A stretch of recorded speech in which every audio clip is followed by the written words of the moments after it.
The night I found the folder, I didn't sleep. I sat in the dark at the kitchen table. My kitchen table, the one I'd had for 31 years, the one my husband Eugene built from scratch in the garage the summer before our youngest was born. And I held that folder in my hands and tried to make sense of what I was looking at. It wasn't hard to understand. That was the worst part. It was perfectly clear. My daughter had been moving my money for 8 months. Let me back up, because I know how this sounds. I know what people think when they hear a story like this. They think, how could you not see it? How could you let it happen? I've asked myself the same thing, and I've stopped being kind to myself about the answer. I trusted her. That's all. I trusted her the way you trust someone you raised from a newborn.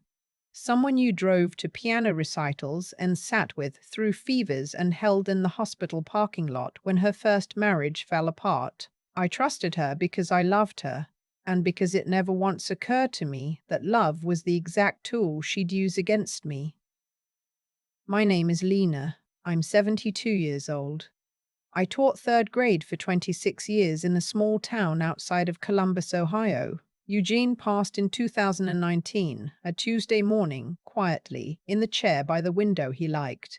We'd been married 44 years. After he was gone, the house felt different. Not empty exactly, but altered, like a song missing its bass line. You can still hear the melody, but you feel the absence in your chest. My daughter Diane is 51. She's sharp the way a letter opener is sharp, thin and precise and useful, right up until the moment you're not careful. She has her father's eyes and my mother's stubbornness and a husband named Craig who smiles at you while he's deciding what you're worth. I know that now. I didn't know it then. It started the way these things always start, with kindness. Or something wearing kindness like a coat. Eugene had left me the house, free and clear, and about $340,000 in savings and retirement accounts. Not a fortune. But enough to be comfortable, enough that I didn't have to worry about heat in January or whether my prescriptions would clear. I was managing fine on my own. I had my routine, mornings at the kitchen table with coffee, Tuesdays at the library where I'd been volunteering since I retired, Thursday dinners with my friend Ruthie, who I've known since 1987 and who still laughs so hard at her own jokes that she cries. About 2 years after Eugene passed, Diane started calling more. Checking in, she said, making sure I was okay. I thought it was grief catching up with her. She'd always processed things slowly, on her own timeline. I was glad for the calls. I was lonely in ways I hadn't quite admitted yet. Mom, she said one evening, Craig and I have been talking. We have the space. We want you to come stay with us. Just for a while, see how it feels. She lived 40 minutes away, in a big house in a nice suburb with a finished basement and a guest suite on the main floor. Craig was in commercial real estate. They weren't hurting. I said no at first. I said I was fine. She called again the next week, and the week after that. She mentioned the ice last winter. She mentioned the time I'd locked myself out in November and had to wait on the porch for the locksmith. She mentioned my knee, which had been giving me trouble. She mentioned it all gently, carefully, the way you'd place stones in someone's pockets without them noticing the weight. I told Ruthie about it. Ruthie said, Lena, it's nice that she wants you close. What's the harm in trying? I should have listened to the part of me that already knew. I moved in on a Saturday in April 2 years and 4 months ago. I packed what I needed, put the rest in storage and arranged with my bank, First Federal, where I'd had accounts since 1989, to keep everything running the same way. Direct deposit from my pension, automatic payments for my Medicare supplement and my storage unit and my cell phone. My finances were simple. I was proud of that. The first few months were fine.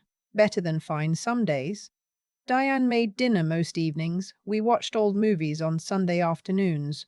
Her granddaughter, Craig's daughter from his first marriage, was 8 years old, and she liked to sit on my lap and have me read to her, and I won't pretend that didn't fill something in me. But small things started shifting.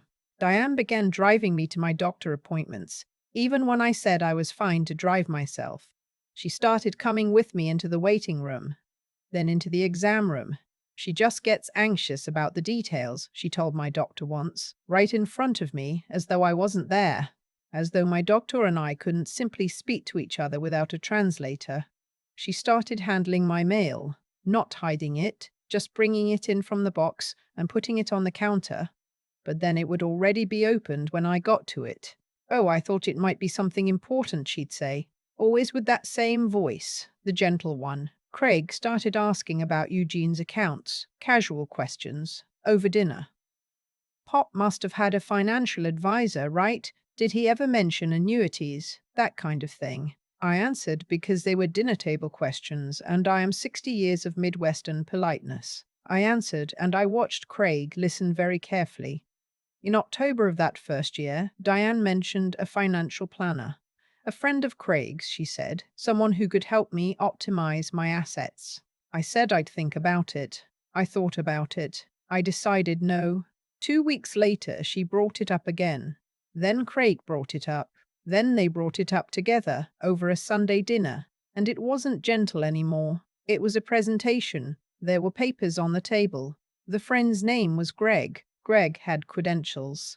Greg had helped several of Craig's clients.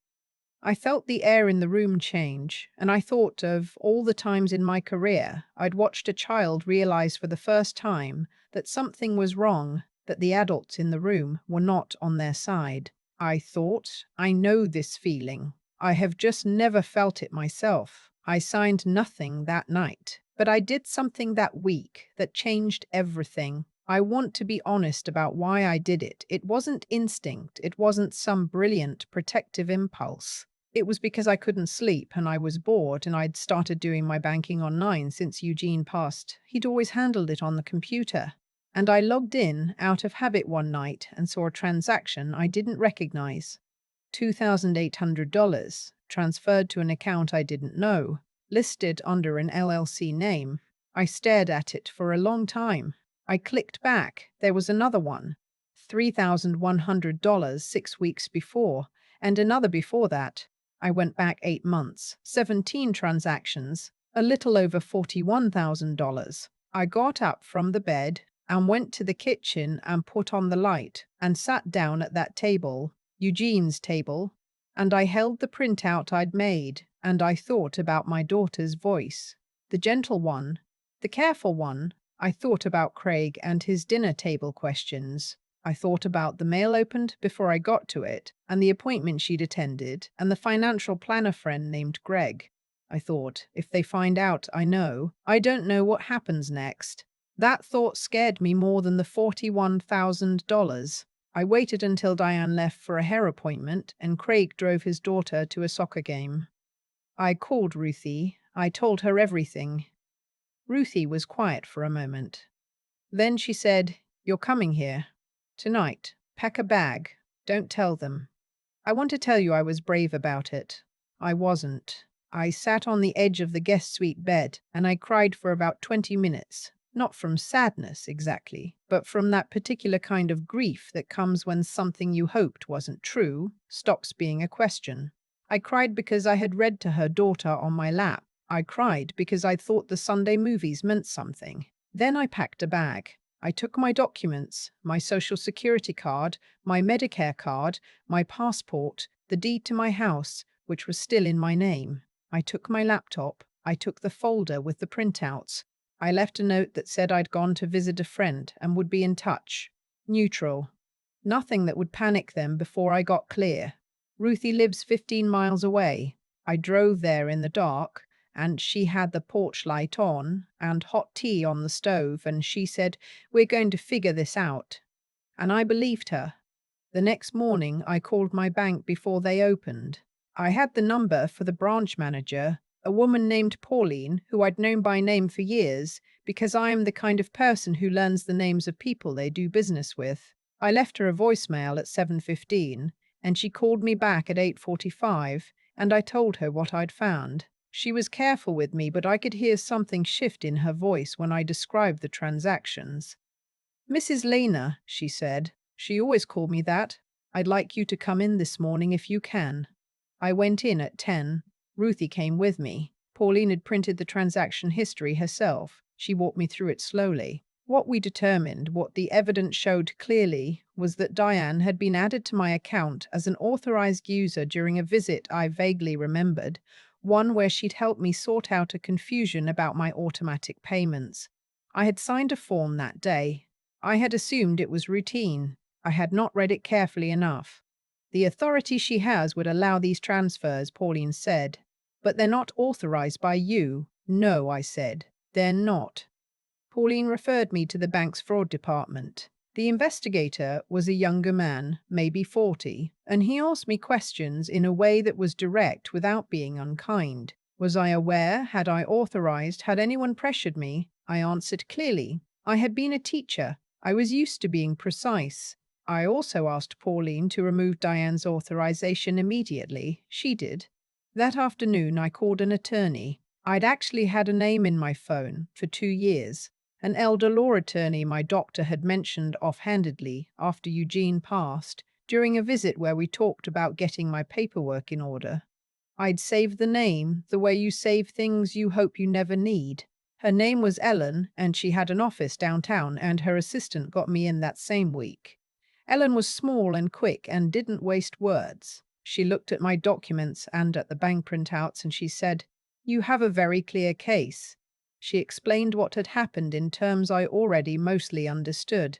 She said I had several options. The option I chose was the one Ellen called firm and surgical. File a formal fraud report with the bank. Send Diane a certified letter, drafted by Ellen, notifying her that all financial authorization had been revoked, that I was aware of the transfers, and that I was prepared to pursue full legal remedies unless restitution was made within 30 days. Report the activity to Adult Protective Services, not because I needed their intervention, but because having a record was important.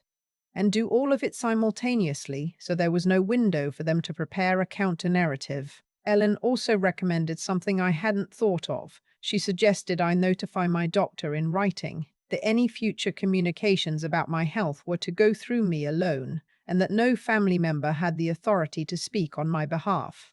They've already tried to establish a pattern of you needing oversight, she said. We dismantle that proactively. I did all of it. Diane called me 4 days after the certified letter was delivered. I didn't answer. She called again the next day. I let it go to voicemail. In the message she left, her voice did something I recognized. It went quiet and measured in that particular way it always did when she was cornered, when she was a teenager, and I'd found something she thought was hidden.